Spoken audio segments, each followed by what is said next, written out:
Bismillahirrahmanirrahim.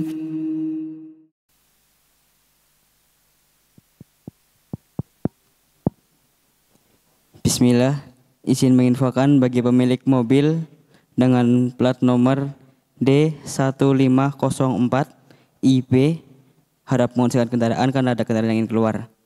Sekali lagi bagi pemilik mobil dengan plat nomor D1504 IB harap menghentikan kendaraannya karena ada kendaraan yang ingin keluar. Syukron.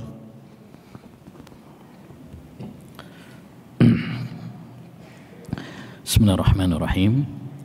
Assalamualaikum warahmatullahi wabarakatuh. Alhamdulillahirabbil alamin. Wa bihi nasta'in ala umurid dunya waddin. Wassalatu wassalamu ala asyrafil anbiya'i wal mursalin nabiyyina Muhammad wa ala alihi wa sahbihi ajmain.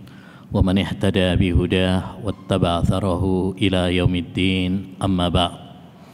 Rabbi israh li sadri wa yassir li amri wahlul 'uqdatam min lisani yafqahu qawli.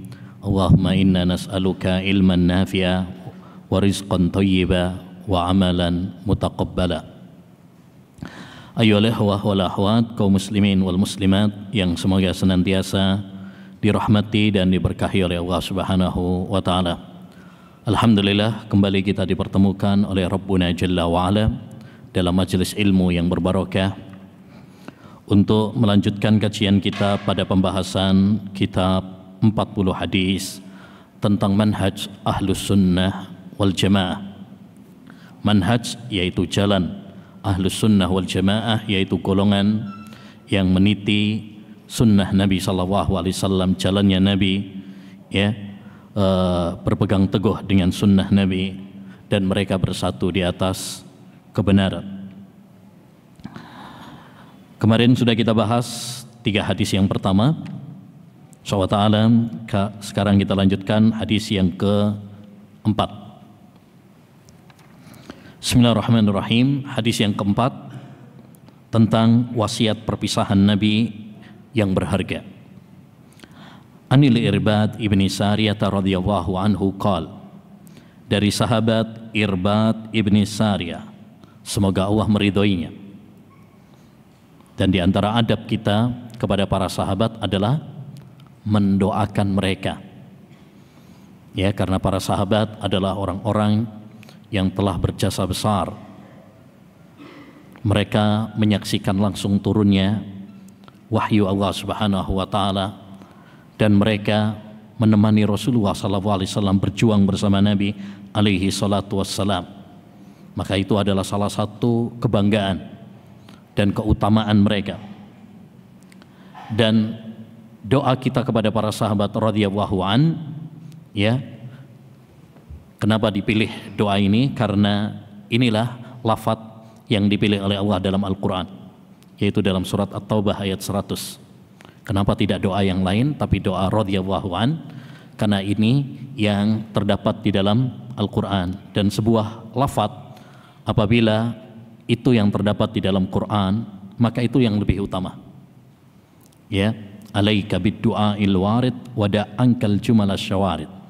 Hendaknya engkau berdoa dengan yang ada dalilnya dari Quran dan hadis, dan tinggalkan, ya, jumlah-jumlah yang lain yang tidak ada dalam Quran dan hadis.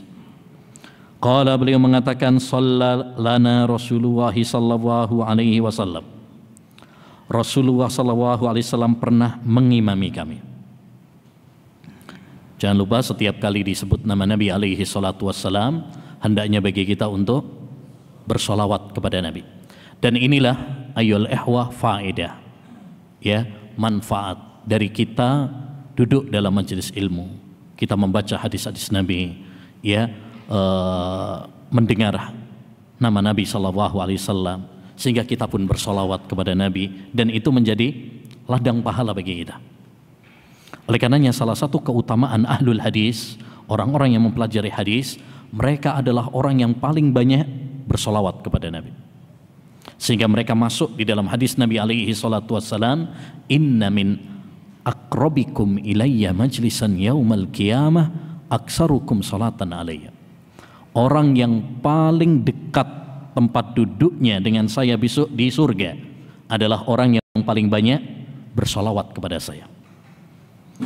Kata Al-Khatibul Baghdadi dalam kitabnya Syaraf Ashabil Hadis, ini adalah keutamaan bagi ahlul hadis, karena mereka adalah orang yang paling sering bersolawat kepada Nabi. Setiap kali mereka membaca, setiap kali mereka mendengar nama Nabi SAW, mereka pun bersolawat. Dan solawat kepada Nabi juga, ayyul ihwah, ya, adalah tanda cinta kita kepada Nabi. Dahulu dikatakan oleh para ulama, man ahabbaka aksara min dzikrik. Siapa yang mencintaimu, maka dia akan sering menyebut namamu. Kalau kita cinta kepada Nabi, maka kita akan sering menyebut nama Nabi alaihi salatu wassalam. Kita akan sering bersolawat kepada beliau. Nabi SAW pernah mengimami kami. Summa akbala alaina, kemudian beliau menghadap kami. Ya, fawa'adhana mau'idhatan baligha. Lalu Rasulullah SAW menasihati kami. Beliau berkhutbah. Dalam riwayat yang lain, solat di sini maksudnya adalah solat subuh. Jadi setelah solat subuh, kemudian Nabi SAW berdiri, berkhutbah, memberikan tausiah, nasihat. Dan ini zahirnya wallahu alam adalah nasihat insidental. Karena khutbah Nabi itu ada dua macam. Ada khutbah rutin seperti khutbah Jumat. Yang kedua ada khutbah insidental. Ya, ini ada sesuatu peristiwa, ada suatu kejadian, kemudian Nabi SAW berdiri dan memberikan nasihat kepada para sahabat, ya, untuk menjelaskan hal-hal yang lagi dibutuhkan. Nabi SAW setelah sholat subuh tersebut, beliau kemudian memberikan nasihat kepada para sahabat dengan nasihat yang mendalam. Ya, nasihat yang mendalam.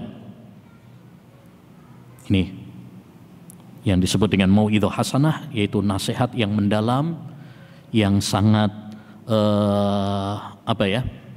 membuat hati para sahabat ternyuh. Kenapa? Karena Nabi SAW menyampaikannya dari lubuk hati. Dan kaidah, ini penting, segala sesuatu apabila keluar dari hati, maka akan sampai ke hati.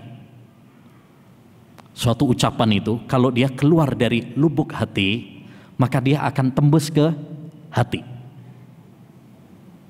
Ya, tapi kalau cuma di lisan saja, maka akan nyampe di telinga saja, tapi nggak tembus ke hati.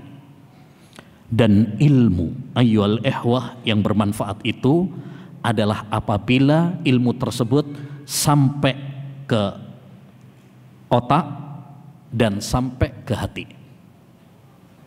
Ini yang kita butuhkan. Ilmu itu adalah ilmu yang tembus ke otak dan tembus ke hati. Tidak cukup hanya ke otak saja, tapi tidak cukup hanya ke hati saja. Kalau cuma ke otak saja, maka akan menjadikan hati kita keras, gersang. Kalau hanya ke hati saja, tapi tidak ke otak, maka akan menjadikan kita selalu terbawa kepada perasaan. Maka perlu menggabung antara otak dan hati.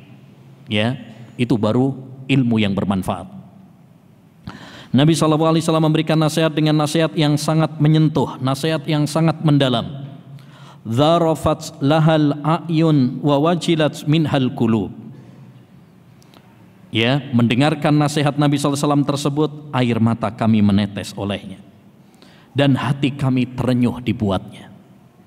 Yani bergetar hati para sahabat, ya, sampai kemudian meneteskan air mata, nangis. Tapi nangisnya nggak sampai teriak-teriak, ya, nangis, terenyuh hatinya. Ini menunjukkan bersihnya hati para sahabat. Karena hati yang bersih akan gampang bergetar ketika mendengar ayat-ayat Al-Quran, ketika mendengar nasihat-nasihat yang menyentuh.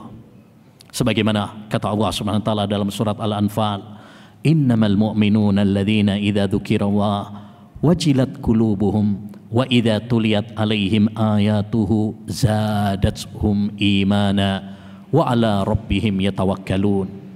Sesungguhnya orang-orang yang beriman itu apabila dibacakan kepada mereka ayat-ayatnya, yaitu Al-Quran, maka bergetar hatinya. Dan apabila dibacakan kepada mereka ayat-ayat Al-Quran, bertambah iman mereka. Ini ya sifat hatinya orang-orang yang beriman. Oleh karenanya hendaknya bagi kita ayyul ikhwah untuk membersihkan hati kita juga. Ya, kita ini kadang sering dengar nasihat, sering dengar Al-Quran, tapi kok nggak bergetar gitu ya. Itu kenapa? Karena kerasnya hati kita. Kenapa hati itu keras? Karena tumpukan dosa. Kalau hati itu lembut, kalau hati itu bersih, kalau hati itu sedikit dosanya, maka dia akan gampang untuk bergetar dan gampang untuk menangis. Dahulu para ulama mengatakan al-qalbu idza qallat dzunubuhu asra'at dam'atuh. Hati itu kalau sedikit dosanya, maka akan gampang bagi mata untuk meneteskan air mata. Yani akan gampang nangis. Ya, akan gampang nangis. Taib. Nah, kita ini susah nangis karena hatinya apa? Keras. Nangisnya kalau berantem sama istri doang. Nah. Qulna au qalu ya Rasulullah. Kata para sahabat, wahai Rasulullah, ka'anna hadhihi mau'idhatu muwaddi'in fa'ausina. Kayaknya ini adalah nasihat orang yang mau pamitan. Orang yang mau pamitan. Dan benar, Nabi SAW menyampaikan hadis ini itu sepulang dari Hajjatul Wada. Sepulang dari Hajjatul Wada. Hajjatul Wada itu tahun 10 Hijriah, di mana 88 hari setelah Hajjatul Wada Nabi meninggal dunia.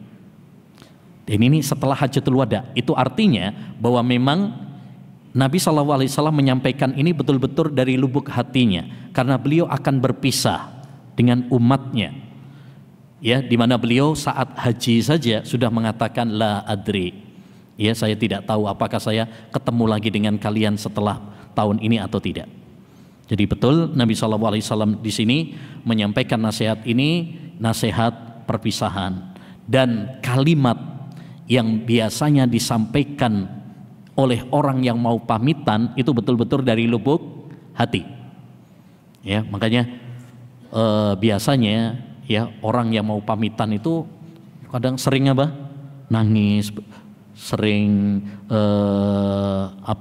kalimat-kalimatnya menyentuh karena dia nggak tahu dia ketemu lagi apa tidak dan lain sebagainya.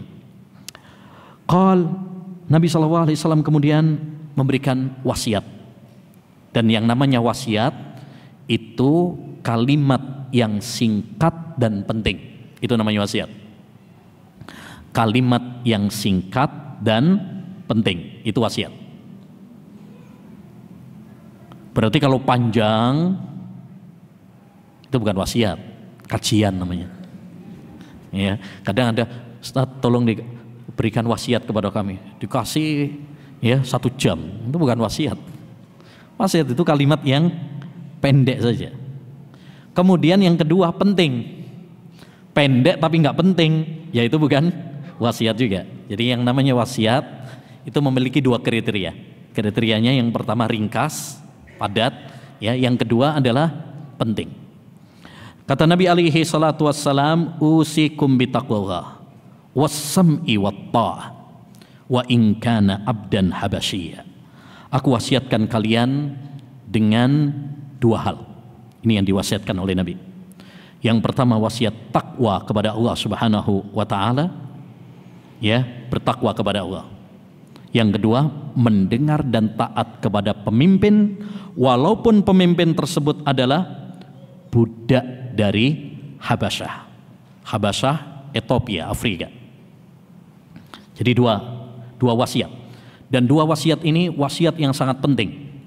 Karena wasiat taat kepada para pemimpin itu untuk keamanan dunia, keamanan negara. Wasiat takwa ini untuk keamanan dan kebahagiaan di akhirat. Ya, wasiat takwa itu kunci kebahagiaan dan kenikmatan di surga, di akhirat. Dan wasiat mendengar dan taat kepada para pemimpin ini adalah kunci keamanan ya di dunia. Makanya dua-duanya sangat penting. Wasiat takwa, takwa artinya apa? Melaksanakan perintah-perintah Allah SWT dan menjauhi larangan-larangan Allah Subhanahu wa taala dengan ikhlas dan sesuai dengan tuntunan Rasulullah. Itu takwa. Sebagaimana kata Talq ibnu Habib, ya, ketika beliau mengatakan ketika terjadi fitnah pemberontakan Ibnul Ash'ash di zamannya, maka beliau mengatakan, ya, idra'u idza waqa'atil fitnah fadra'u habitaqwa. Kalau terjadi fitnah, termasuk fitnah yaitu fitnah pemberontakan, ya, karena dulu Ibnul Ash'ash dan teman-temannya memberontak, akhirnya dibantai semuanya, dihabis, ya, anak-anak muda yang hanya cuma semangat tapi tidak ya menggunakan ilmu, akhirnya memberontak kemudian dihabisi oleh Hajjaj bin Yusuf As-Saqafi. Taib.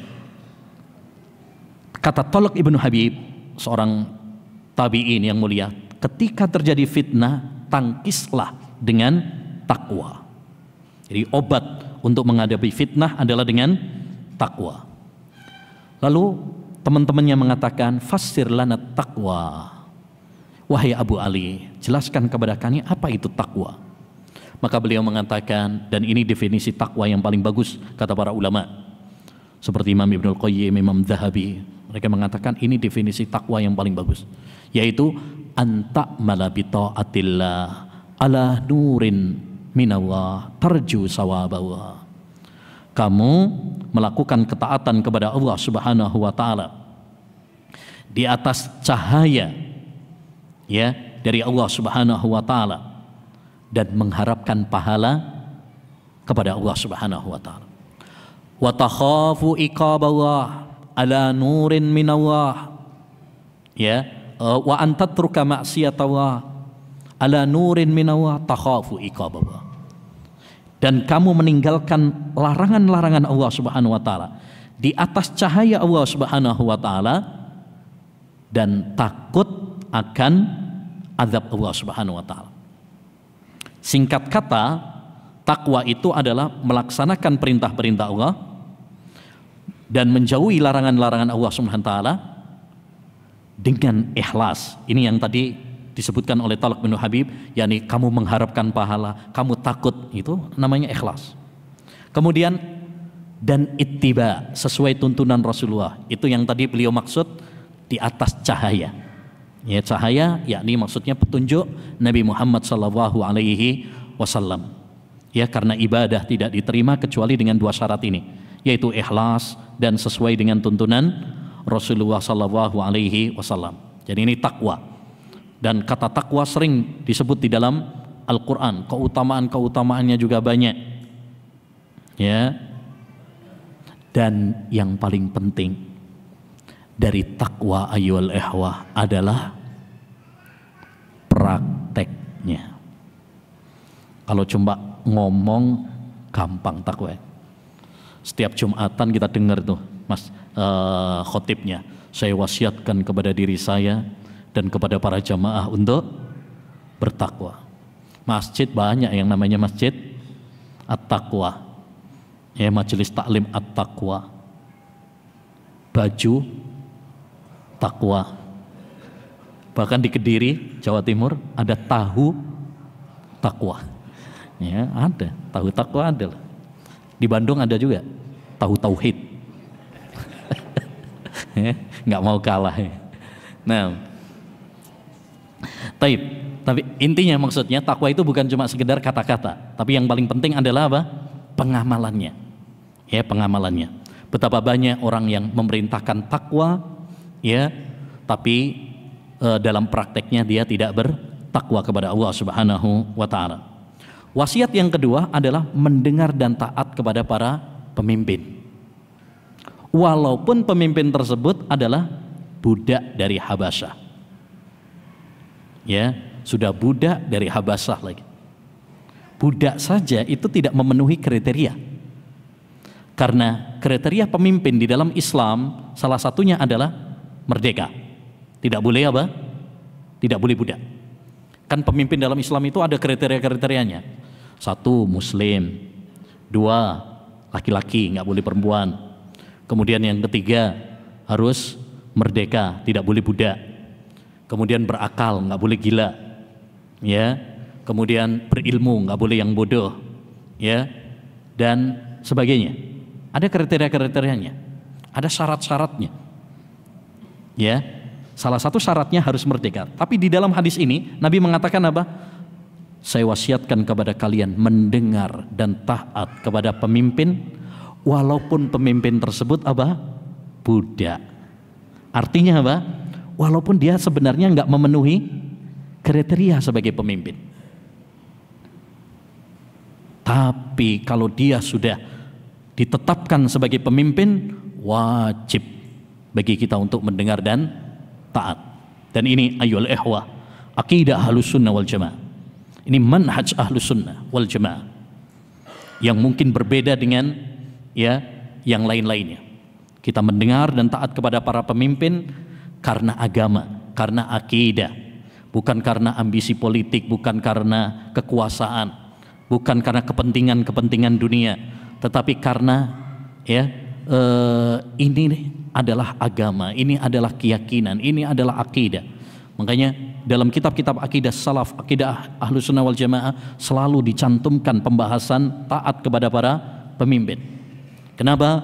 Karena dengan taat kepada para pemimpin akan terwujudkan keamanan, ya, persatuan.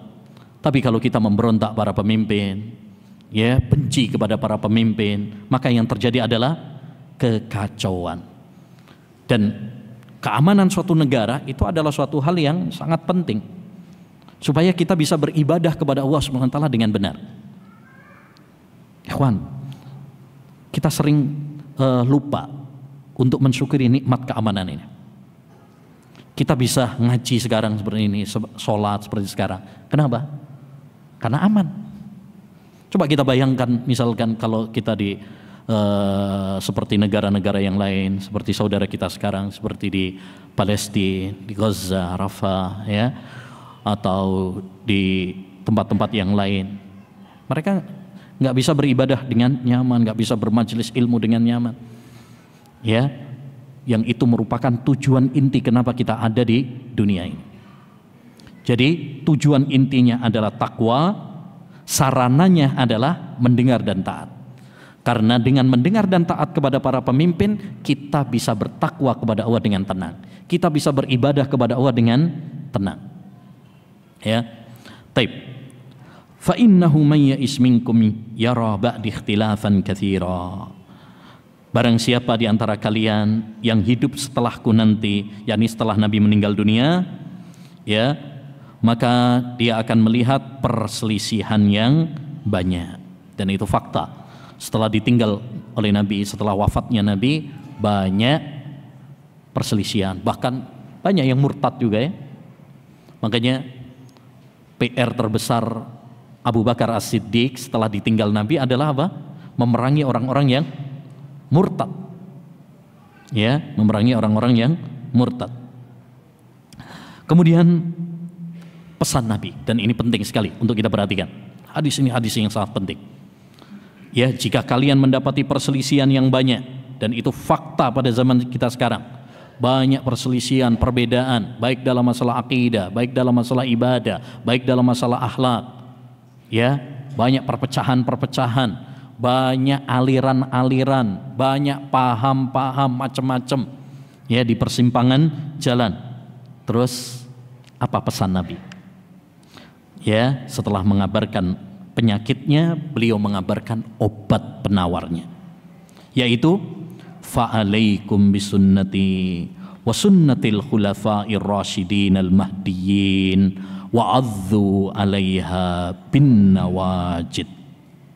Wajib bagi kalian untuk berpegang teguh dengan sunnahku dan sunnah para khulafa'ur rasyidin yang lurus dan mendapatkan petunjuk.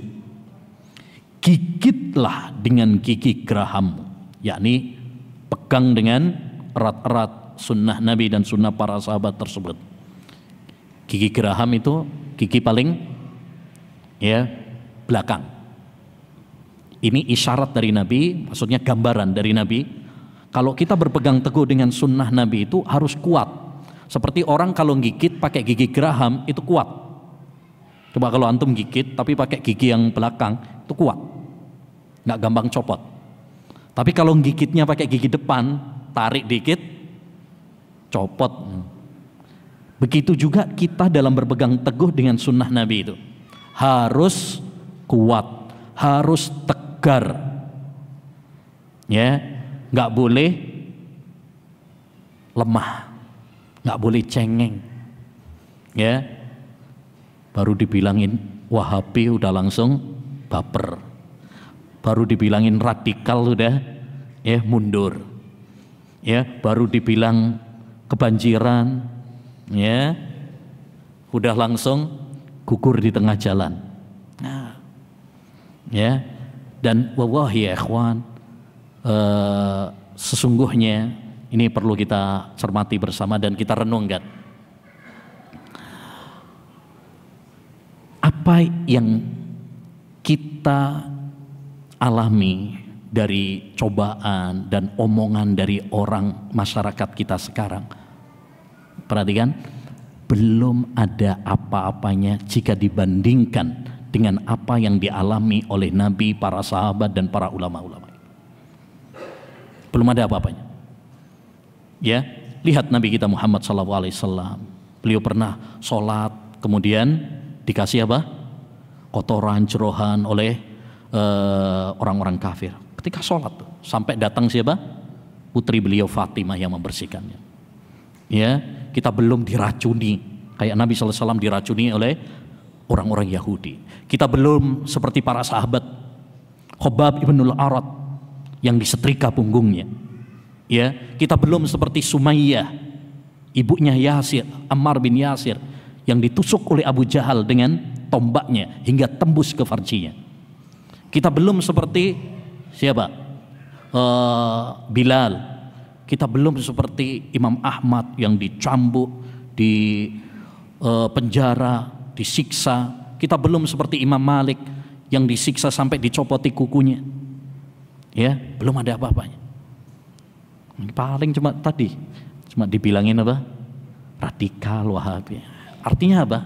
Kita ini belum ada apa-apanya gitu. Jadi jangan menganggap antum kalau sudah dibilang Wahabi, wah ini sabar ini, ya, udah berat ini.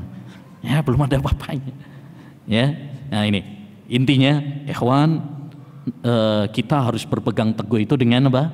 Kuat. Nggak boleh cengeng, nggak boleh baperan. Al-mutamassiku bisunnati yauma idzin kal qabidi alal jamr. Orang yang berpegang teguh dengan sunnahku itu seperti memegang bara api. Ya, panas tapi kita harus apa? Harus kuat. Taib. Wa iyyakum wa muhdatsatil umur fa inna kulla muhdatsatin bid'ah wa inna kulla bid'atin dhalalah. Hati-hati kalian dari perkara baru dalam agama. Setelah beliau memerintahkan kepada kita untuk berpegang teguh dengan sunnahnya, beliau memperingatkan kita dari lawan dari sunnah, yaitu apa? Perbuatan bid'ah. Karena perbuatan bid'ah itu adalah syarrul umur, sejelek-jelek urusan. Dan kemarin sudah kita sampaikan, kenapa perbuatan bid'ah itu perbuatan yang sangat tercela? Karena konsekuensinya minimal dua. Satu, ya, menuduh Islam belum sempurna. Ya, padahal Islam sudah sempurna. Al-yauma akmaltu lakum dinakum. Dalam surat Al-Maidah ayat 3, Allah mengatakan pada hari ini aku telah sempurnakan agama kalian. Yang kedua, perbuatan bid'ah itu adalah tuduhan, ya, kepada Nabi SAW bahwa beliau menyembunyikan risalah, mengkhianati wahyu. Ada yang belum disampaikan oleh Nabi, ada yang disembunyikan oleh Nabi. Dan itu tuduhan yang keji juga. Karena Nabi sudah menyampaikan semuanya. Jangankan masalah akidah, jangankan masalah ibadah, masalah BAB aja disampaikan oleh Nabi, diajarkan oleh Nabi SAW. Kemudian kata beliau, wa inna kulla bid'atin dhalalah, dan setiap bid'ah itu adalah sesat. Dan dalam kaidah usul fikih dan dalam kaidah bahasa Arab, kullu itu min aqwa al-fadhil umum, termasuk lafadz umum yang paling kuat. Berarti kita mengartikannya apa? Setiap. Jangan kemudian dibengkokin, bukan setiap, sebagian. Ya, seperti sebagian orang mengatakan apa? Ada bid'ah hasanah. Berarti apa? Tidak semua bid'ah sesat. Ada yang bid'ah yang baik. Ya, padahal Nabi mengatakan setiap bid'ah itu sesat. Baik. Maka hadis ini memberikan kepada kita beberapa faedah. Faedah yang pertama tadi yaitu jernihnya hati para sahabat, bersihnya hati para sahabat. Kenapa hati para sahabat jernih, gampang menerima nasihat, gampang nangis, bergetar hatinya ketika mendengar nasihat? Karena tadi yaitu apa? Sedikit dosanya. Sedikit dosa.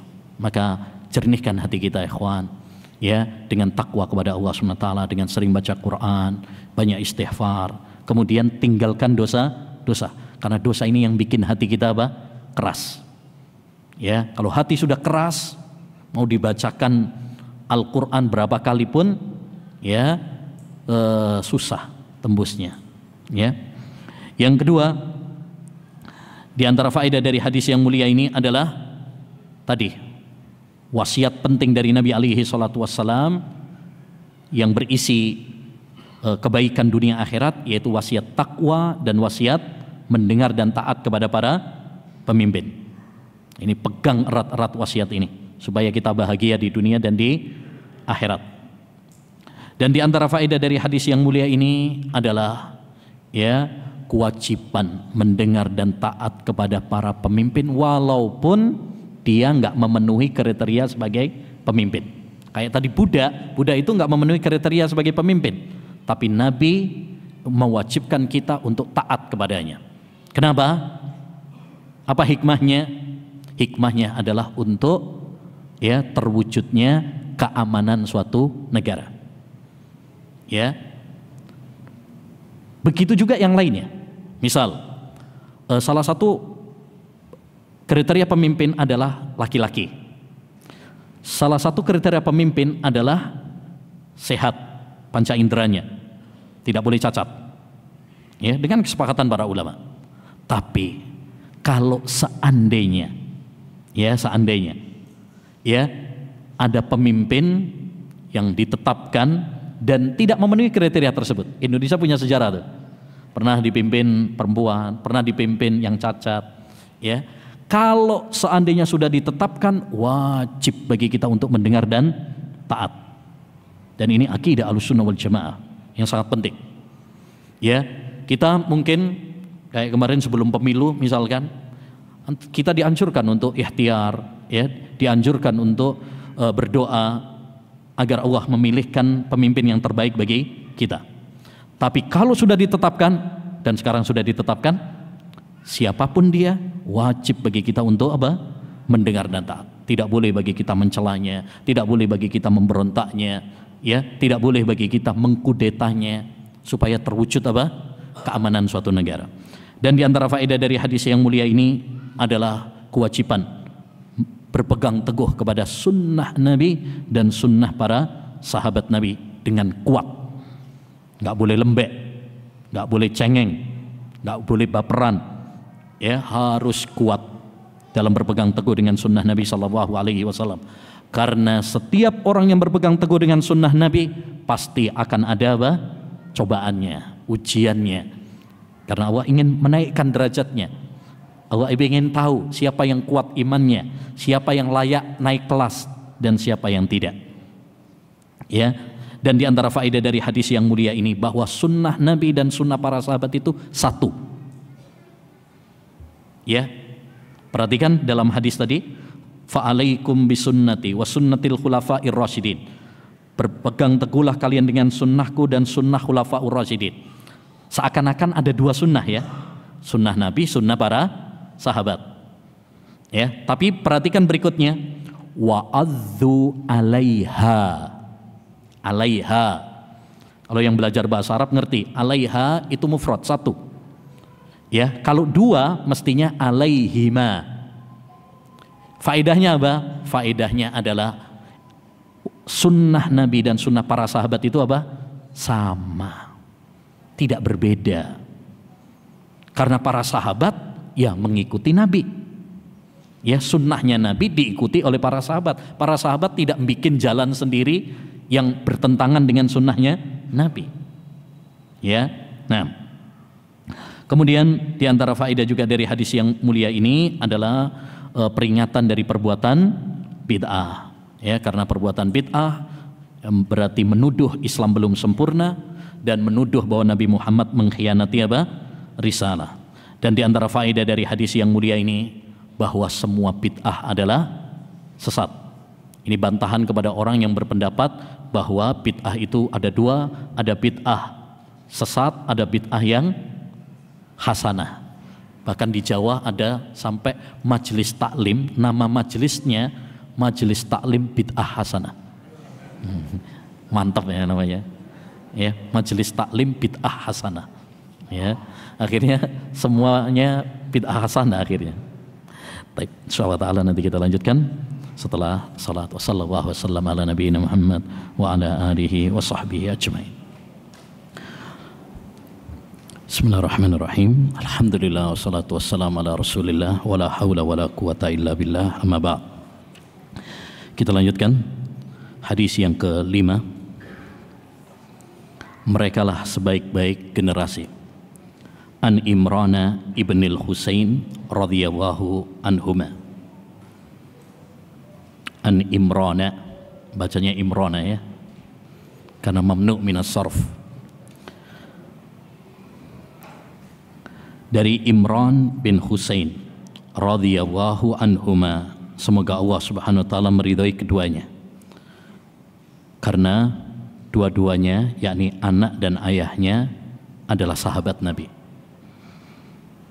Kalau ada seorang sahabat, ayahnya juga sahabat, maka kita mengatakan radhiyallahu anhuma. Tapi kalau ada seorang sahabat, ayahnya bukan sahabat, kita mengatakan radhiyallahu anhu. Taib. Dari Imran bin Husain, semoga Allah meridai keduanya, anin nabiyyi sallallahu alaihi wasallam, dari Nabi sallallahu annahu qal, bahwasanya Nabi bersabda, khairun nasi qarni, sebaik-baik manusia adalah generasiku, yakni para sahabat Nabi sallallahu alaihi wasallam. Ya, summal ladzina yalunahum, kemudian generasi sesudah mereka, yaitu para tabi'in. Tabi'in itu generasi yang mendapati sahabat. Jadi murid-muridnya sahabat, itu namanya tabi'in. Kalau sahabat yang mendapati Nabi, melihat Nabi SAW, itu namanya sahabat.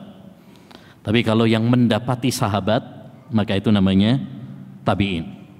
Summal ladzina yalunahum, kemudian generasi setelah mereka, yaitu generasi tabi'ut tabi'in. Summa yaji'u aqwamun tasbiku sahadatu ahadihim yaminahu wa yaminuhu syahadatahu. Kemudian datang suatu kaum yang persaksian seorang dari mereka mendahului sumpahnya. Yakni setelah 3 generasi ini banyak kekurangan-kekurangan, banyak kerusakan-kerusakan, termasuk yaitu ya gampang bersumpah, gampang berbohong, wa yaminuhu syahadatahu, dan sumpahnya mendahului persaksiannya. Hadis ini ayyul ikhwah termasuk contoh hadis mutawatir. Apa itu hadis mutawatir?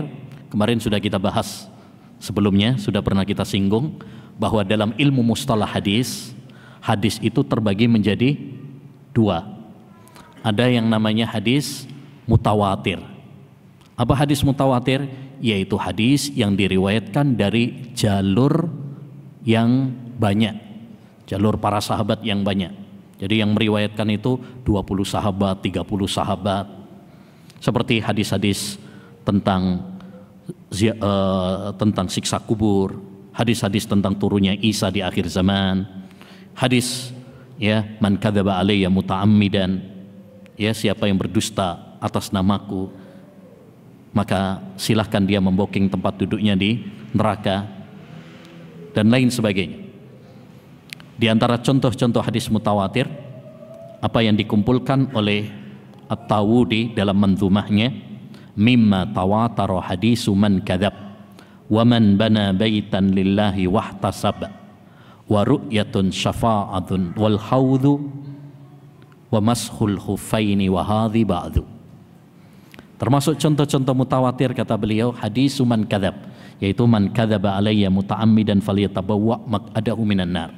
Siapa yang berdusta kepada saya, bawakan hadis-hadis palsu, ya, yang itu bukan dari ucapanku, silahkan dia ya memboking tempat duduknya di neraka. Yang kedua, waman bana baitan lillahi wahtasab. Contoh hadis mutawatir juga hadis keutamaan bangun masjid. Siapa yang membangun masjid karena Allah, maka Allah akan bangunkan untuknya rumah di surga.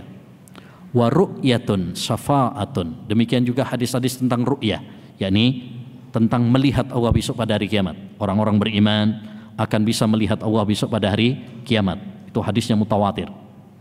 Syafa'atun, hadis-hadis tentang syafaat. Yang dimaksud adalah syafaat Nabi untuk pelaku dosa besar yang diingkari oleh orang-orang Khawarij. Karena menurut orang-orang Khawarij, orang kalau sudah masuk neraka maka tidak bisa apa? Keluar darinya, udah kekal selama-lamanya. Ya, tapi akidah Ahlussunnah wal Jamaah mengatakan bahwa pelaku dosa besar itu tidak kekal selama-lamanya di neraka. Selama dia masih muslim, bertauhid, ya. Salah satu dalil yang menguatkan hal itu adalah hadis tentang syafaat. Nabi bersabda, "Syafaati li ahlil kabairi min ummati." Syafaatku untuk pelaku dosa besar dari kalangan umatku. Kemudian hadis-hadis tentang wa mashu khuffaini. Hadis-hadis tentang mengusap sepatu yang diingkari oleh orang-orang Syiah. Orang Syiah Rafidhah, mereka tidak percaya dengan hadis-hadis mengusap sepatu. Padahal hadisnya mutawatir. Bahkan salah satu yang meriwayatkan hadis tentang masah alal khuffain adalah Ali bin Abi Thalib. Hanya orang Syiah tatkala mereka menisbatkan diri mereka kepada Ahlul Bait itu cuma omon-omon. Ya, cuma omong kosong saja. Ya, dusta. Mereka menisbatkan diri mereka kepada Ahlul Bait, kepada Ali bin Abi Thalib. Ya, bahkan ada yang nama lembaganya ya Ikatan Jamaah Ahlul Bait Indonesia misalnya. Ya. Jamaah Ahlul Bait, mereka selalu bertopeng dengan Ahlul Bait, padahal mereka banyak menyelisih Ahlul Bait, ya, termasuk yaitu Ali bin Abi Thalib.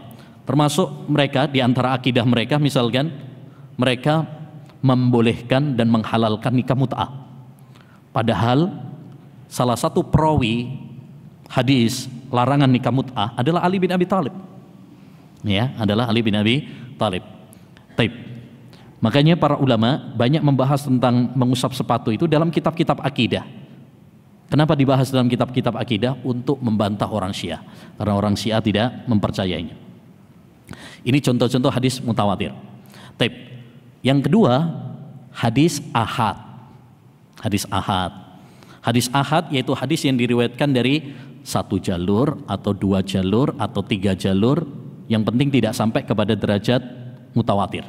Dan itu nanti ada istilah-istilahnya sendiri. Kalau satu jalur namanya gharib, kalau dua jalur namanya aziz.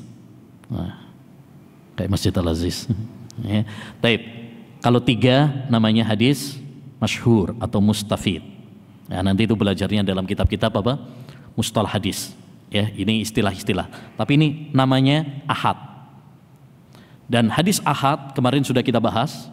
Hadis ahad itu adalah selama hadisnya sahih, maka dia adalah hujjah, baik dalam masalah akidah maupun dalam masalah apa? Fikih. Jangan membeda-bedakan. Ya, kayak orang-orang Mu'tazilah, orang-orang ahli filsafat, orang-orang Hizbut Tahrir, ya, di mana mereka membedakan kalau masalah akidah maka harus mutawatir. Tapi kalau bukan masalah akidah, masalah fikih, ya tidak harus mutawatir, boleh hadisnya ahad. Dari mana pembedaan ini? Ya, dari mana pembedaan? Hadis itu selama hadisnya sahih maka boleh dijadikan sebagai hujjah, baik dalam masalah akidah maupun dalam masalah fikih. Ya, pembedaan kalau masalah hadis mutawatir, ya, kalau akidah harus mutawatir, kalau fikih ya boleh dengan hadis ahad. Ini pembedaan bid'ah, ya. Ini pembedaan yang dibuat-buat oleh ahli filsafat yang tujuannya adalah menolak hadis-hadis yang sahih. Makanya mereka dengan alasan tersebut banyak tidak percaya dengan masalah-masalah akidah. Hizbut Tahrir misalkan tidak percaya dengan siksa kubur, tidak percaya dengan Dajjal, tidak percaya dengan turunnya Isa di akhir zaman, tidak percaya dengan timbangan besok pada hari kiamat. Karena masalah-masalah akidah ditolak semuanya. Alasannya apa? Hadisnya ahad. Ya, dan hadis ahad tidak bisa dipakai dalam masalah akidah. Itu alasan mereka. Dan ini adalah alasan yang batil. Oleh karenanya, kawan, hati-hati, waspada dari pemikiran Mu'tazilah, pemikiran Hizbut Tahrir. Hizbut Tahrir itu Mu'tazilah gaya baru. Mu'tazilah gaya baru. Seperti yang dikatakan oleh Syekhul Albani rahimahullah ta'ala.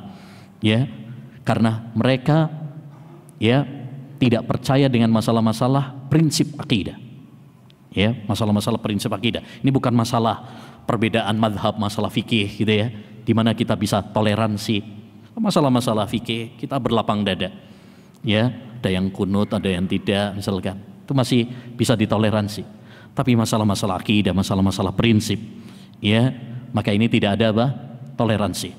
Nah, intinya hadis ini termasuk contoh hadis mutawatir. Contoh hadis mutawatir sebagaimana dikatakan oleh para ulama rahimahumullah ta'ala. Dari hadis ini dapat kita ambil beberapa faedah. Faedah yang pertama, keutamaan 3 generasi pertama, yaitu generasi para sahabat, generasi para tabi'in, dan generasi para tabi'ut tabi'in. Ya, sebagaimana di dalam hadis ini, di mana Nabi SAW memberikan rekomendasi, pujian bahwa mereka adalah sebaik-baik manusia. Kata-kata sebaik-baik, nah ini tentu adalah rekomendasi. Ya, dan ini ayyul ihwah dikarenakan kenapa mereka 3 generasi ini adalah dipuji oleh Nabi SAW, karena keimanan mereka, karena konsisten mereka dalam berpegang teguh kepada sunnah Nabi SAW, karena kesabaran mereka, keistiqomahan mereka, ketakwaan mereka. Bukan karena duitnya mereka, bukan karena dunianya mereka, tidak. Mungkin kalau dalam masalah-masalah dunia kita lebih hebat daripada para sahabat. Dalam masalah dunia ya, lebih mewah. Ya, sekaya-kayanya siapa? Abu Bakar, Abdurrahman bin Auf, Utsman bin Affan, mereka belum pernah merasakan AC atau mobil. Apalagi naik pesawat, apalagi kereta cepat ya. Nah, jadi artinya kalau masalah-masalah dunia mungkin kita lebih apa? Maju daripada mereka. Tapi mereka dipuji oleh Allah Subhanahu wa taala bukan karena dunia. Mereka dipuji karena keimanan mereka, ketakwaan mereka, ibadah mereka. Ya. Sebagaimana kata Allah Subhanahu wa taala dalam surat Ali Imran ayat 110. Kuntum khaira ummatin uhrijat linnas. Kalian adalah sebaik-baik manusia. Ya, sebaik-baik umat. Apa penyebab rekomendasi ini, pujian ini? Ta'muruna bil ma'ruf wa tanhauna 'anil munkar wa tu'minuna billah. Karena kalian mengajak manusia kepada kebaikan, melarang manusia dari kemungkaran, dan beriman kepada Allah SWT. Karena keimanan mereka, karena ibadah mereka, itu yang membuat mereka apa? Dimuliakan oleh Allah SWT.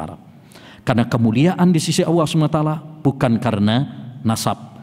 Ya, sekarang banyak ribut-ribut ini keturunan Nabi, ya, masalah ini habaib misalkan ini dan itu. Ya, kemuliaan itu tidak ditentukan dengan nasab, tidak ditentukan dengan harta, tidak ditentukan dengan jabatan. Tapi dengan kita berpegang teguh dengan ajaran Islam. Kata Umar bin Khattab radhiyallahu an, "Innana qaumun a'azzana Allahu bil Islam, falam nabtaghil izzata bi ghair." Kita adalah suatu kaum yang Allah muliakan dengan apa? Dengan Islam. Kita tidak akan meraih kemuliaan tanpa Islam. Ya, yang menjadi kita mulia tatkala kita berpegang teguh dengan prinsip-prinsip agama kita. Dan di antara faedah dari hadis yang mulia ini adalah anjuran untuk mengikuti jalannya para sahabat, pemahaman para sahabat dan para salaf, tabi'in dan tabi'ut tabi'in. Karena Allah Subhanahu wa taala memuji mereka. Nabi Muhammad SAW memuji mereka. Maka kalau kita ingin menjadi yang terbaik, kalau kita ingin meraih surga, kalau kita ingin meraih hidayah, ya, jalan yang lurus, maka hendaknya bagi kita untuk mengikuti jejak mereka. Dalam surat At-Taubah ayat 100 kata Allah SWT, "Was-sabiqunal awwaluna minal muhajirin wal ansar walladzina tabauhum bi ihsan." Orang-orang muhajirin dan ansar yang mula-mula masuk Islam. Kemudian walladzina tabauhum bi ihsan, orang-orang yang mengikuti jejak mereka dengan baik. Kita bisa masuk dalam ayat ini kalau kita apa? Mengikuti jalannya para sahabat Nabi SAW, para salaf, dengan ihsan. Ihsan itu artinya dengan baik, dengan ilmu. Bukan cuma ngaku-ngaku saja. Saya pengikut sahabat, saya pengikut salaf. Ya, percuma kita ngaku-ngaku tapi ternyata dalam akidah, dalam akhlak kita berbeda jalan dari jalannya para sahabat Nabi SAW. Ya, jadi ini kita dianjurkan untuk mengikuti jalannya para sahabat, pemahaman para sahabat, ya, karena jalan mereka jalan yang terbaik, jalan yang lurus. Alaika bi'ath, kata Imam Al-Auza'i rahimahullah ta'ala, alaika bi'athari man salaf, ya, wa in rafadhakan nas, wa iyyaka wa ara'al batil, wa in zahrafuha laka bil qaul. Kata Imam Al-Auza'i rahimahullah, seorang tabi'in yang mulia, berpegang teguhlah kalian dengan athar para salaf, jejaknya para salafus saleh, para sahabat, para tabi'in, sekalipun manusia memusuhimu. Karena kebenaran tidak dilihat dari banyaknya orang. Ya, kebenaran itu tidak dilihat dari mayoritas atau minoritas. Kita tidak ditanya oleh Allah Subhanahu wa taala tatkala kita menyelisih banyaknya manusia. Tapi kita ditanya oleh Allah Subhanahu wa taala tatkala kita menyelisih satu manusia, yaitu Nabi Muhammad sallallahu alaihi wasallam. Ya. Wa in tuti aksara man fil ardi yudhilluka an sabilillah. Kalau kamu mengikuti apa kata banyak orang, mereka akan menyesatkan kamu dari jalan Allah. Jadi hendaknya bagi kita berpegang teguh dengan asar para salaf, walaupun manusia apa? Ya, mencemoohmu, memusuhimu. Wa iyyaka wa ara'al batil, hati-hati kamu dari pendapat-pendapat yang batil. Ya, wa in zahrafu halaka bil qaul, sekalipun mereka menghiasinya dengan kata-kata, walaupun retorikanya bagus, walaupun penyampaiannya memukau, ilmu tidak ditimbang dengan kelihayan berbicara. Ilmu tidak dilihat dengan kata-kata, ya, dengan pemikiran yang wah, dengan banyaknya hafalan, dengan banyaknya kitab. Tapi ilmu itu yang paling penting adalah apa? Ya, pemahaman yang benar. Ya, apa artinya retorika yang bagus tapi ternyata apa? Akidahnya menyimpang. Ya, pemahamannya tidak seperti yang dipahami oleh Nabi dan para sahabat Nabi sallallahu alaihi wasallam. Dan ini penting ya, ikhwah. Terlebih sekarang kita jumpai banyak dai-dai, banyak ustadz-ustadz. Mungkin dia pintar retorikanya, ya, keilmuannya, ya, kadang memukau, membuat takjub. Tetapi akidahnya, manhajnya, pemahamannya ternyata apa? Menyimpang dari, ya, jalannya para sahabat Nabi sallallahu alaihi wasallam, bahkan memunculkan paham-paham baru yang tidak dikenal oleh para sahabat. Hati-hati. Ya, kata Imam Ahmad rahimahullah taala, ini perkataan yang sangat penting untuk kita fahami baik-baik.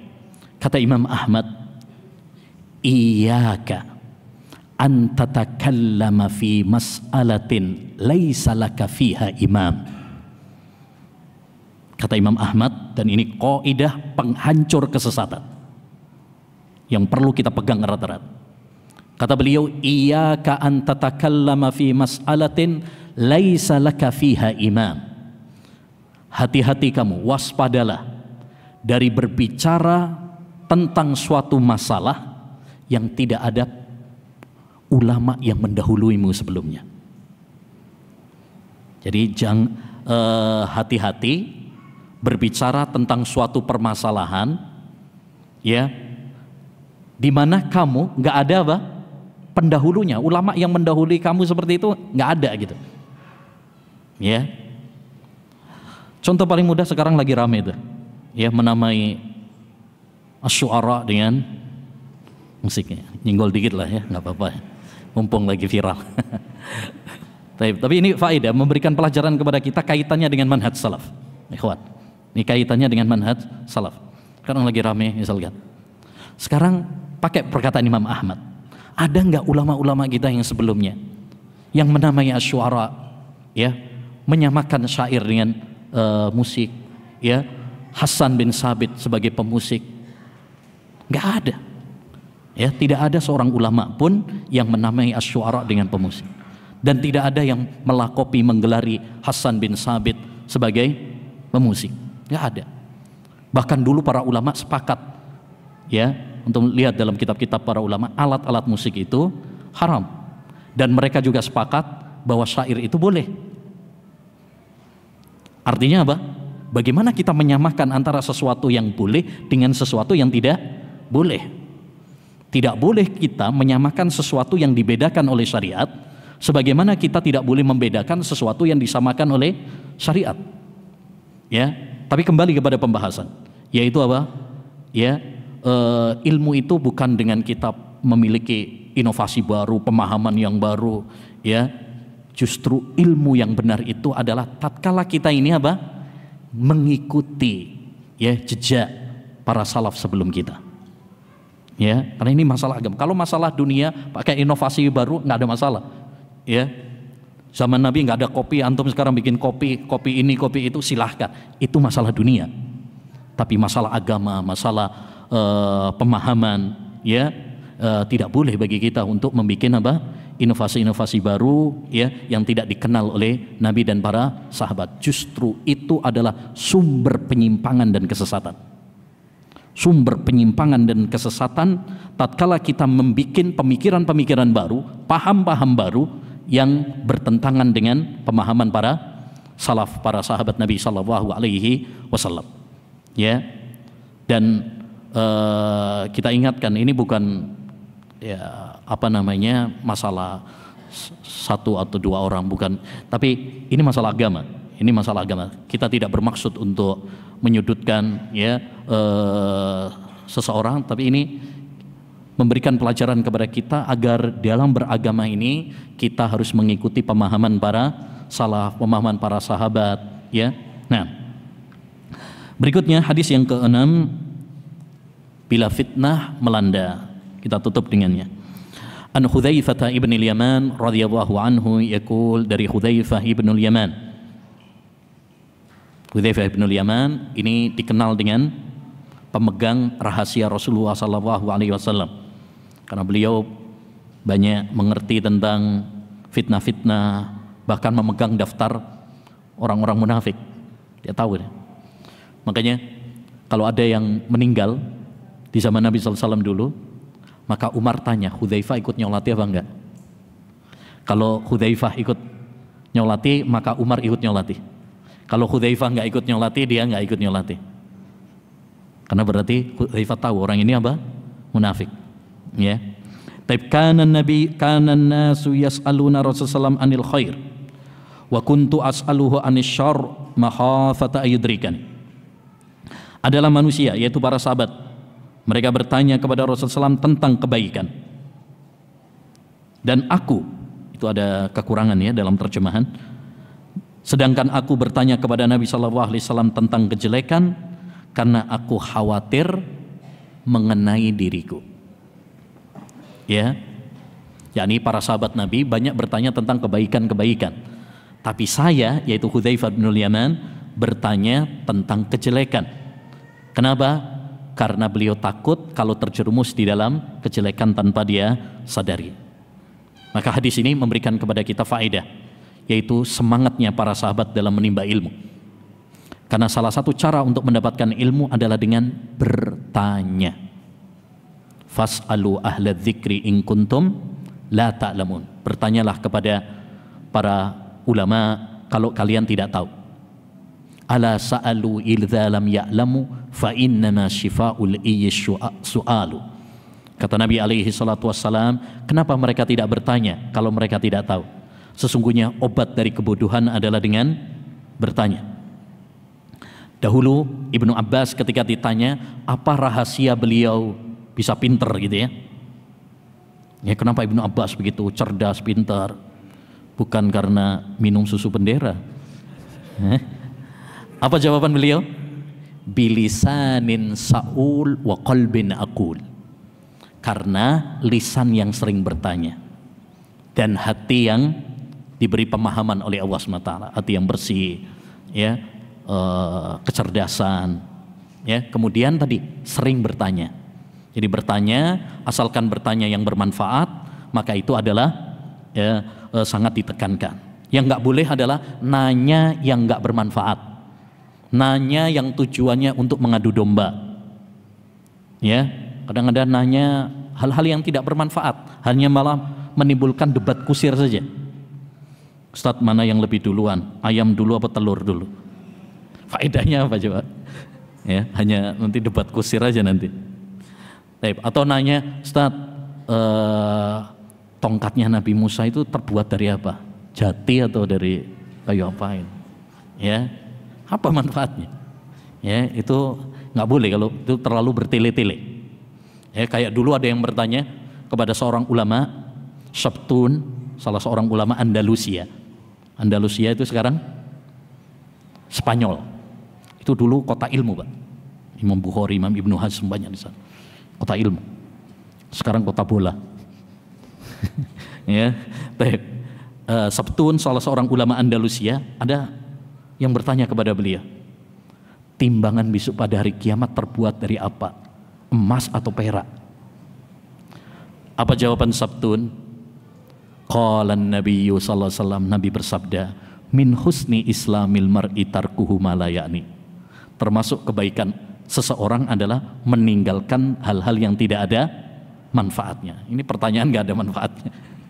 Taib. Fakultu, lalu aku mengatakan, ya Rasulullah, inna kunna fi jahiliyatin wa syarr, faja'ana Allahu bihadzal khair. Wahai Rasulullah, dahulu kita di masa jahiliyah dan kejelekan, lalu Allah anugerahkan kebaikan ini, yakni kebaikan Islam, kebaikan sunnah Nabi Sallallahu Alaihi Wasallam. Ini menunjukkan kemuliaan zaman Nabi Alaihi Salatu Wassalam. Fahal ba'da hadzal khairi min syarr? Ya, apakah setelah kebaikan ini akan ada kejelekan? Qala na'am. Iya. Ya, ada kejelekan. Qultu wa hal ba'da dzalika syarri min khair? Apakah setelah kejelekan tersebut akan ada kebaikan? Qala na'am wa fihi dakhon. Iya, tapi padanya terdapat dakhon, asap. Qultu wa ma dakhonuhu? Apa asapnya wahai Rasulullah? Ya, ini ada kebaikan tapi ada kekurangannya, ada asapnya. Qala qaumun yastannuna bi ghairi sunnati wa yahduna bi ghairi hadyi ta'rifu minhum wa tunkir. Yaitu orang-orang yang mengambil sunnah bukan sunnahku dan berakhlak bukan dengan akhlakku. Engkau mengetahui dan mengingkari mereka. Qultu fahal ba'da dzalikal khairi min syarr? Apakah setelah kebaikan tersebut ada kejelekan? Qala na'am. Du'atun ala abwabi jahannam. Ya, yaitu para dai-dai yang menyeru ke neraka jahannam. Man ajabahum ilaiha qadhafuhu fiha. Siapa yang memenuhi seruan mereka, seruan para dai-dai penyesat umat tadi, maka mereka akan mencampakkannya ke neraka jahannam. Qultu ya Rasulullah sifhum lana. Ya Rasul, ya sifatkanlah mereka kepada kami.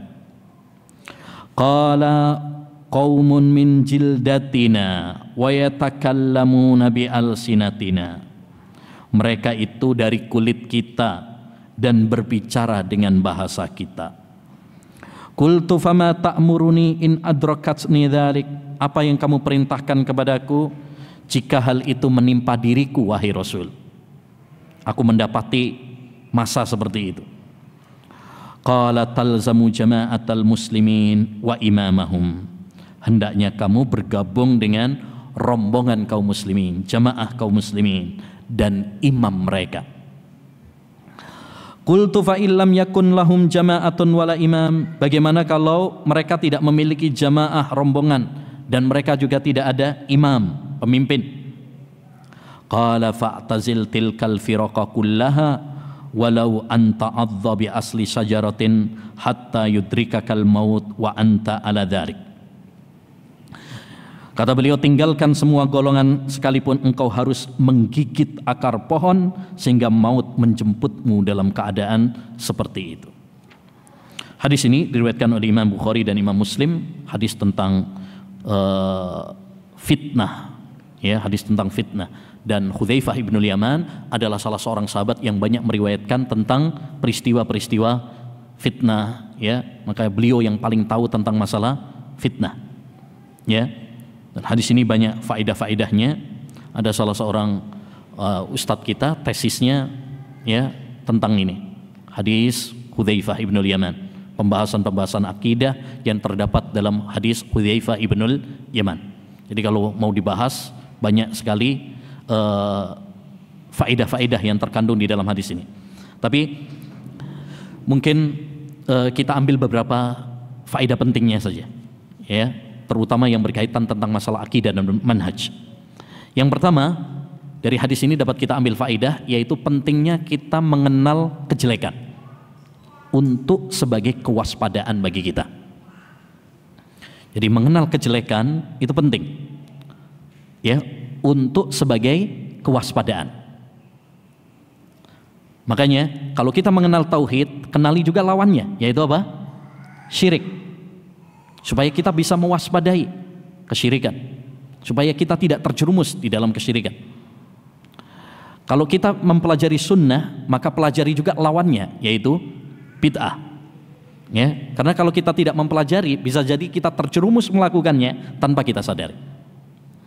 Demikian juga tatkala kita mempelajari tentang ketaatan-ketaatan, pelajari juga tentang dosa-dosa, kemaksiatan apa saja, supaya kita tidak terjerumus melakukannya. Makanya para ulama pun menulis buku misalkan tentang al-kabair, dosa-dosa besar, ya, supaya kita tidak melakukannya. Sebagaimana kata penyair, araftus syarra la lisyarri, ya, lakin litawakki wa man la ya'rifus syarra minal khairi yaqau. Ya, kata seorang penyair. Penyair bukan pemusik. Nanti, ya, sering, ya, para ulama membawakan syair-syair. Syair itu penting. Tapi syair beda dengan, ya, musik. Semua orang paham tentang itu, ya. Tapi kalau terlalu pinter jadinya malah, ya, repot, keblinger nanti. Nah, seorang penyair mengatakan, aku mengenal kejelekan bukan untuk kulakukan, tapi aku mengenal kejelekan agar aku mewaspadainya. Barang siapa yang tidak mengenal kejelekan, ya, maka dia akan terjerumus melakukannya tanpa sadar. Kalau kita nggak ngerti tentang kesyirikan, bisa jadi kita terjerumus dalam syirik tanpa kita sadari. Ya, makanya kita belajar tauhid, belajar juga lawannya, yaitu syirik. Belajar sunnah, belajar juga bid'ah. Az-ziddu yudhirul husna az-ziddu wa bidhiddihi tatabayyanul asya'u. Karena segala sesuatu itu akan menjadi jelas kalau kita mempelajari lawannya. Makanya segala sesuatu ada lawannya, ada manis, ada pahit, ya, ada gelap, ada terang, gitu kan? Ada apa? Ada hitam, ada putih, ada kanan, ada kiri. Segala sesuatu ada, ya, lawannya. Baik. Yang kedua, di antara faedah dari hadis yang mulia ini adalah tidak ada jahiliyah secara mutlak setelah datangnya Islam. Ya, karena di situ Hudzaifah mengatakan, dulu kami di masa jahiliyah sebelum datangnya Islam. Faja'ana Allahu bihadzal khair. Kemudian setelah itu Allah SWT, ya, menganugerahkan kepada kami dengan Islam ini, dengan kebaikan ini. Maka setelah datangnya Islam, setelah diutusnya Nabi, jangan menggelari zaman dengan kata jahiliyah. Ya, ada sebagian orang, kita sekarang hidup di zaman jahiliyah. Atau ada sebagian tokoh haroki nulis buku Jahiliyatul Qarnil Isrin, jahiliyah abad 20. Ini nggak boleh. Ya, tidak boleh menggelari zaman setelah diutusnya Nabi Muhammad dengan jahiliyah secara mutlak, itu tidak boleh. Karena itu termasuk kufur nikmat. Ya, termasuk kufur nikmat. Tidak ada jahiliyah setelah diutusnya Nabi secara mutlak. Yang boleh itu adalah kalau dikaitkan kepada seseorang atau kepada perbuatan. Ya, fulan memiliki perangai jahiliyah, itu boleh. Ya, perbuatan ini perbuatan jahiliyah, itu boleh. Tapi menggelari zaman, ya, ini adalah zaman jahiliyah, berarti semuanya ini kufur nikmat. Ya, dan hati-hati kita mengklaim semua orang ini jahiliyah, berarti antum mengkafirkan. Ini bahaya, kata-kata apa? Kata-kata yang mengarah kepada takfir, pengkafiran. Ya, masyarakat jahiliyah. Ya, kita sekarang hidup di negara jahiliyah, masyarakat jahiliyah, nggak boleh. Ya, ini termasuk kufur nikmat. Ya, kita diberi nikmat alhamdulillah dengan Islam, dengan datangnya Nabi SAW, dan ini wajib kita syukuri, wajib kita rawat baik-baik. Dan di antara faedah juga dari hadis yang mulia ini adalah hati-hati, waspada dari dai-dai fitnah yang menyeru kepada neraka jahannam. Ya, tadi Nabi, na'am, du'atun ala abwabi jahannam. Ya, ada dai-dai yang menyeru ke neraka jahannam. Jadi dai itu ada dua. Ada yang mengajak ke surga, ini dai-dai yang mengajak kepada tauhid, yang mengajak kepada sunnah, yang mengajak manusia ibadah kepada Allah Subhanahu wa taala, takwa kepada Allah, meninggalkan syirik, meninggalkan bid'ah, meninggalkan maksiat. Ini berarti mengajak kepada surga.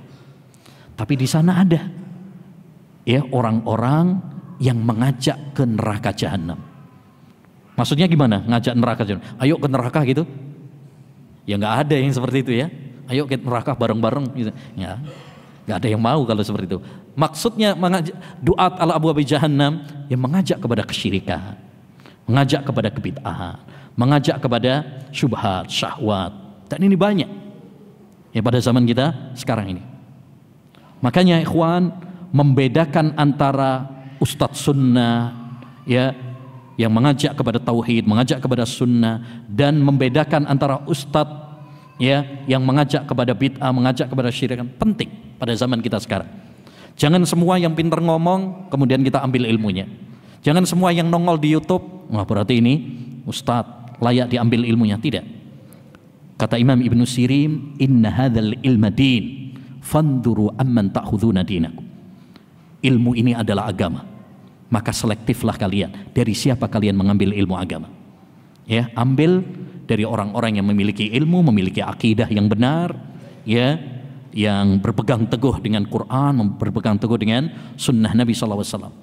Ini penting karena pada zaman sekarang banyak orang silau, nggak bisa membedakan. Pokoknya pinter ngomong, wah ini masya Allah, jos, mantap, ya, ya. Apalagi kalau sudah suka nongol di YouTube, sudah nongol di TV misalkan, ya. Apalagi banyak apa?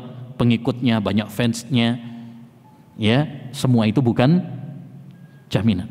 Betapa banyak sekarang ustadz-ustadz, ya, ustadz-ustadz yang fansnya banyak, pengikutnya banyak, tapi kalau antum dengarkan ceramahnya nggak jelas, kadang berjam-jam, cuma ngalor ngidul saja, ya, kesana kemari nggak ada faedahnya, ya.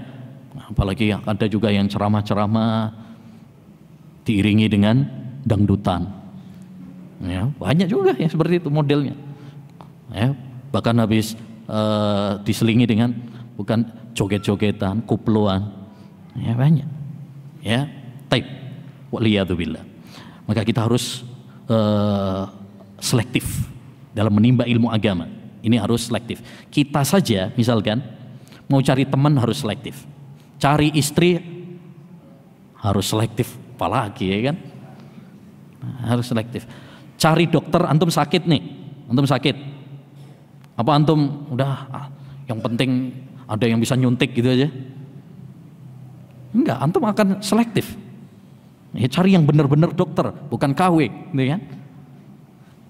Kalau untuk keselamatan badan kita saja kita selektif, apalagi untuk keselamatan agama, kita harus lebih selektif lagi. Nah, ya, taib. Yang keempat, diantara faedah juga dari hadis yang mulia ini adalah pentingnya kita ayyuhal ikhwa, ya, mengikuti jamaah kaum muslimin. Jamaah kaum muslimin, talzamu jama'atal muslimin. Jamaah itu apa? Jamaah itu ada dua. Jamaah itu ada dua. Jama'atul adyan wa jama'atul abdan. Jama'atul adyan maksudnya jamaah dalam masalah agama, yaitu kita berpegang kepada kebenaran, berpegang kepada Al-Quran dan Sunnah walaupun kita sendirian, itu namanya jamaah.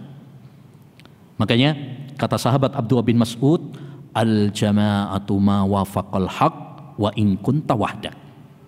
Jamaah itu adalah kamu mengikuti kebenaran walaupun sendirian.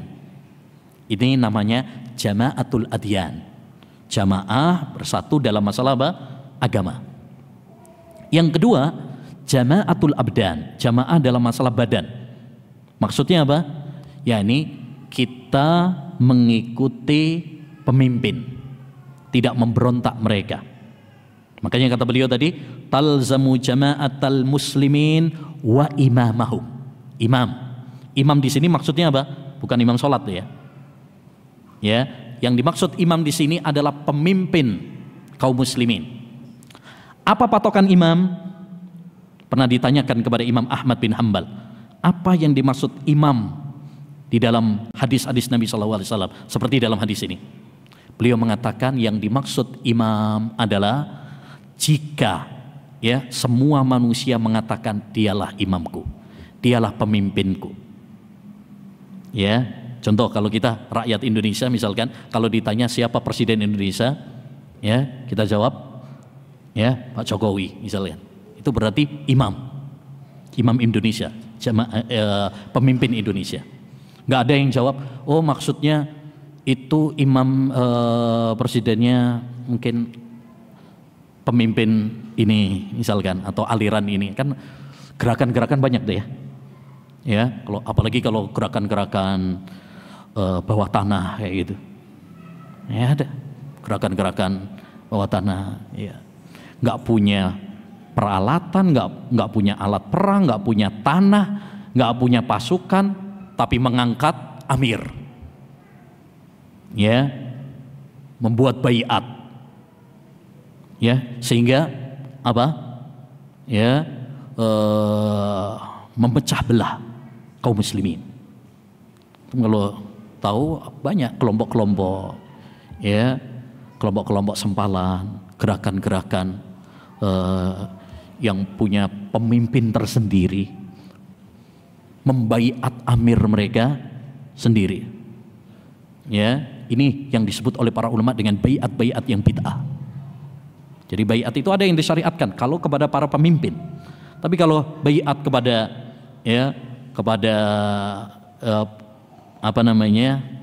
pemimpin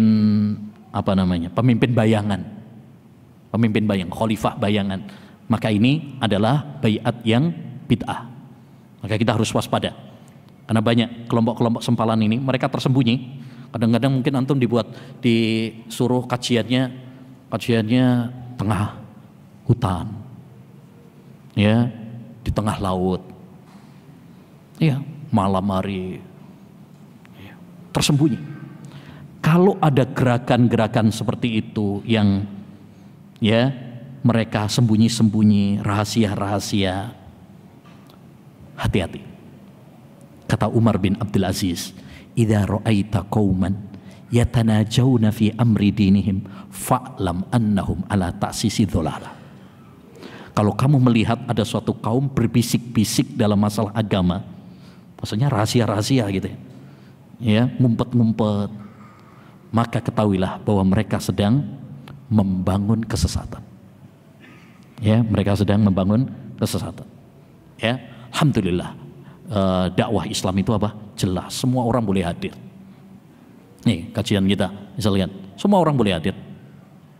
Ya, makanya kita nggak perlu takut. Ada yang Ustaz, itu ada misalkan ada yang mata-matain, ada intelnya.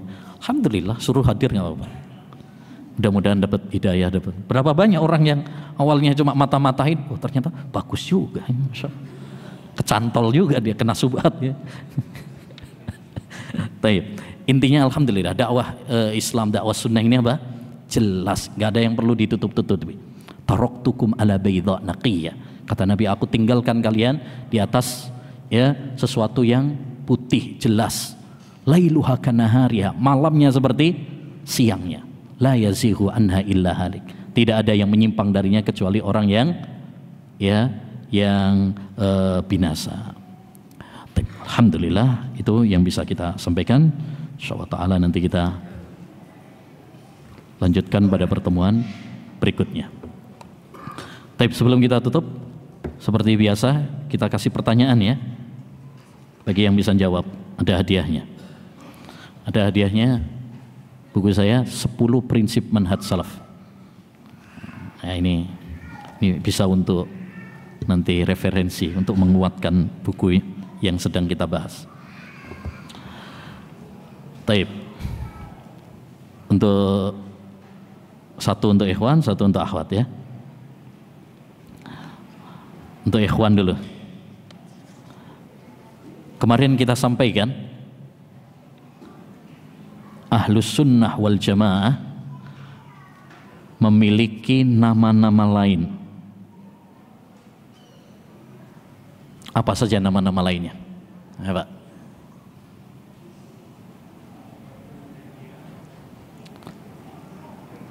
Al-Firqatun Najiyah, betul. Apalagi?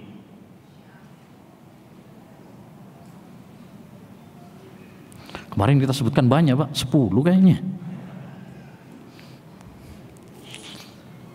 Apa aja? Al-Firqatun Najiyah, betul.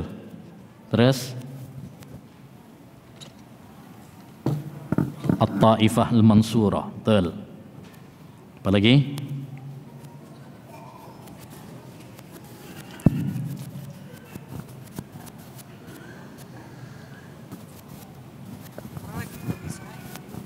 Dua, baru 2 ini.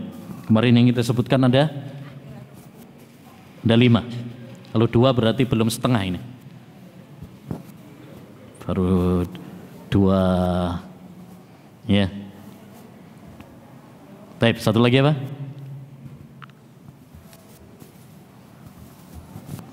Kalau gitu yang ini aja berarti hadiahnya.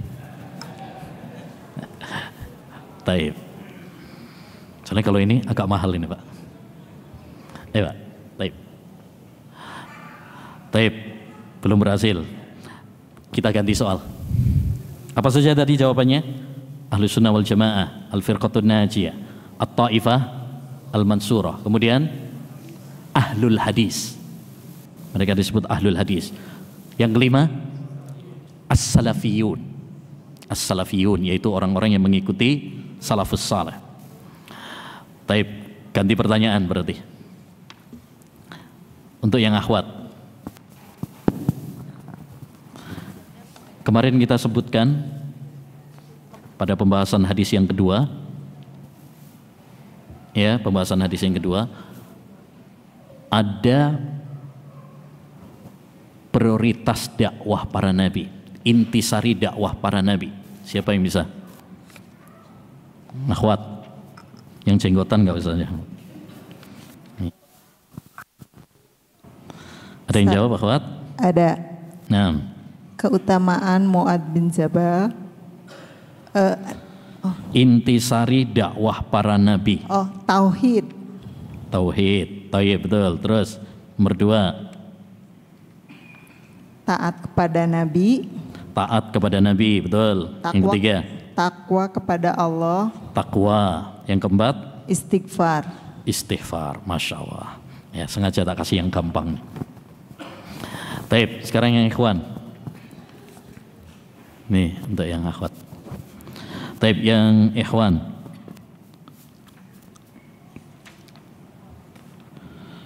Kemarin juga kita sampaikan tentang keistimewaan atau karakter Ahlus Sunnah wal Jamaah.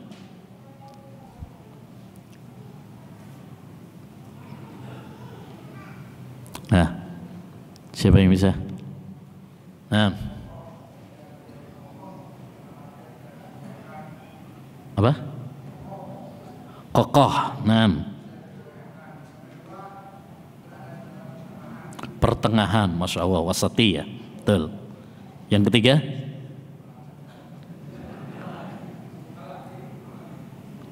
apa? Oh, cuma 2. Berarti dapat yang kecil, Pak. Taib. Ya udah, nggak apa-apa, tak kasih yang besar. Taib. Yang satu lagi apa? Nah, bersatu dan tidak berpecah belah. Taib. Taib, satu lagi untuk akhwat. Nah, barakallahu fiik.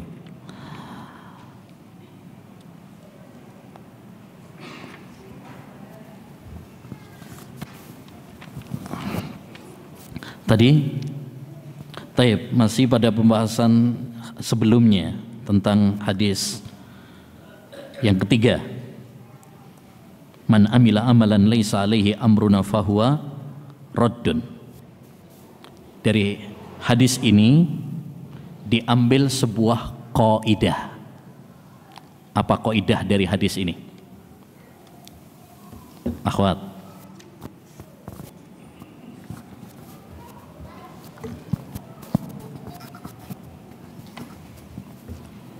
Bismillah. Ya. Kaidahnya yang pertama, asal hukum bid'ah itu adalah haram sampai ada dalil yang mensyariatkan. Apa? Asal hukum ibadah itu adalah haram sampai ada dalil yang mensyariatkan. Nah, taib. Hukum asal ibadah itu adalah haram sampai ada dalil yang mensyariatkan. Ahsant, Masya Allah, betul. Berbeda dengan masalah apa? Dunia. Kalau hukum masalah dunia, hukum asalnya boleh sampai ada dalil yang melarangnya. Ini kaidah penting ya, kan?